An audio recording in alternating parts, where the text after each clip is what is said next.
আমাদের মেয়েরা সামনে থেকে এই অভ্যুত্থানের নেতৃত্ব দিয়েছে, আন্দোলনে যোগ দিয়েছে।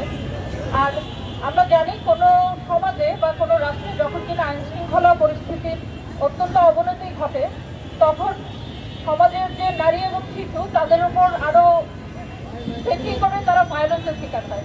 আপনারা উক্ত ঘটনায় দেখবেন যে সেই বাসে আসলে ডাকাতি হয়েছিল। তো সেই ডাকাতির ঘটনায় এই ডাকাতদের মনে হয়েছে আরো এক্সট্রা একটা লেয়ার, যে সেখানে মেয়েরা আছে কিনা, মেয়েদেরকে ধর্ষণ করা যায়। এবং আমরা এই ঘটনার পরে দেখেছি, প্রথমে পত্রিকায় আসলো যে সেখানে ধর্ষণের মতো একটা ঘটনা ঘটেছে, পরে কোথাও আসছে হ্যাঁ ঘটেছে, ঘটেনি।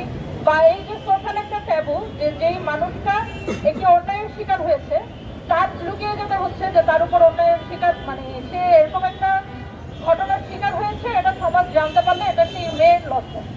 আমরা এই জায়গা থেকে বের হয়ে আসতে চাই এবং আমরা বাংলাদেশ সরকারকে বলতে চাই, আমরা স্বরাষ্ট্র উপদেষ্টাকে বলতে চাই যে দেশের আইন শৃঙ্খলা পরিস্থিতি ঠিক করুন। আজকে অভ্যুত্থান পরবর্তী 6 থেকে 7 মাস চলে গেছে, এরপরেও আমাদের দেশের আইন শৃঙ্খলার এই অত্যন্ত অবনতি, এটা অত্যন্ত দুঃখজনক।